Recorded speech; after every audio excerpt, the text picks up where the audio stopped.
안녕하세요. 오늘 저희가 함께 살펴볼 글, 사심 없는 마음, 진정한 사랑의 실천입니다. 이 글에서 말하는 사심 없음이라는 건요, 이게 이기심과는 정반대고 또 모든 존재에 대한 어떤 진정한 사랑에서 나오는 정말 드문 특성이라고 설명하더라고요. 또 흥미로운 게 이게 우리 생각이나 감정, 행동 깊숙이 숨어 있어서 알아채기조차 어렵다고 해요. 그래서 오늘 이 귀한 자질의 본질이 뭘까 한번 같이 파헤쳐 보려고 합니다. 자, 그래 보면요. 이 사심 없음이라는 게 단순히 남을 돕는 행위, 그걸 넘어서더라고요. 도움을 주고 나서 어떤 대가도 바라지 않는 거. 심지어 마음속으로 고맙겠지? 이런 기대조차 없는 상태래요. 와, 이건 정말 기준이 높네요. 그쵸?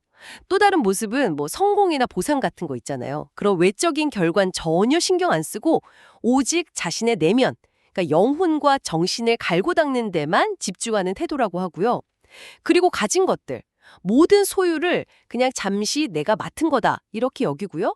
꼭 필요한 만큼만 갖고 나머지는 더 나은 목적, 고귀한 목적을 위해 사용한다. 이것도 참 인상 깊었어요. 재산 관리인 같은 느낌이랄까요? 아픈 가족, 예를 들면 배우자를 돌볼 때도 아무런 기대를 하지 않는 모습, 이것도 해당되고요. 이런 구체적인 모습들이 다 모여서 사심 없음을 이루는 거군요. 네, 맞아요. 단순히 그 행동 자체보다는 그 밑에 깔린 마음가짐, 그게 진짜 핵심인 거죠. 그리고 그래서 강조하는 이점 중 하나가 바로 물질적인 것들로부터의 완전한 자유예요. 그러니까 뭘 잃어버렸다거나 아니면 더 좋은 돋보리 기회를 놓쳤다거나 해도 거기에 대해서 후회하거나 미련을 갖지 않는 거죠. 왜 그게 가능하냐면 그래서는 이렇게 설명해요. 주어진 환경 안에서 그냥 정직하게 최선을 다하고 힘든 일이 닥쳐도 이건 나를 더 좋은 사람으로 만들려는 과정, 운명의 실현 이렇게 받아들이기 때문이라는 거예요. 네, 결국 모든 건 다 잠시 지나가는 거다. 이런 이해가 바탕에 깔려 있는 거죠. 그래서 자연스럽게 물질적인 것에 덜을 매이고 내면의 성장에 더 집중하게 되는 어떻게 보면 굉장히 근본적인 변화라고 할 수 있겠습니다. 내면의 자유와 성장에 초점을 맞추는 거군요. 근데 이걸 좀 재미있는 게 사심 없는 태도가 오히려 좀 부적절하거나 경계해야 할 상황도 있다고 딱 짚어주더라고요.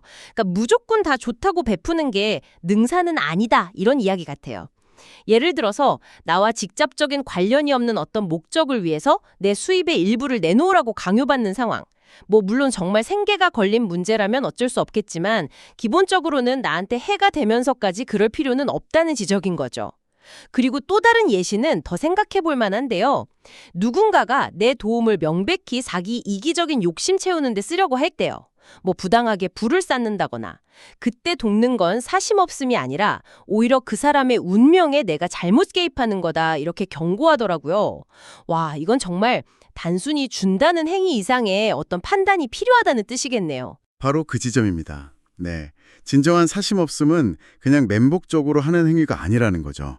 그 행동이나 조언이 정말로 고귀하고 또 정당한가? 이 질문에 그렇다고 답할 수 있어야 한다는 거예요. 다시 말해서 지혜로운 분별력이 반드시 같이 가야 한다는 거죠.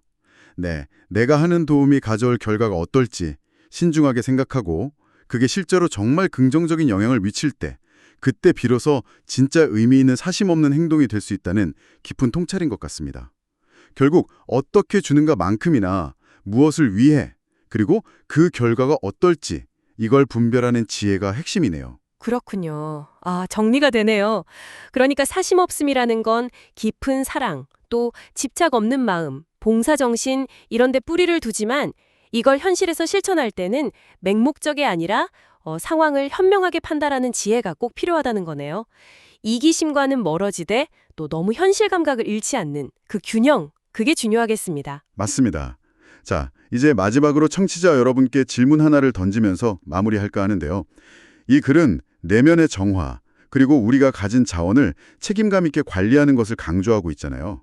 그렇다면 우리 일상 속에서 보상을 전혀 기대하지 않는 아주 작은 행동들, 그런 것들을 통해서 사심 없는 마음을 의식적으로 조금씩 가꾸어 나간다면 이게 장기적으로 여러분의 성공에 대한 생각, 또 소유에 대한 태도, 그리고 다른 사람들과의 관계에 어떤 미묘하지만 의미 있는 변화를 가져올 수 있을지 한번 깊이 생각해 보시면 어떨까요?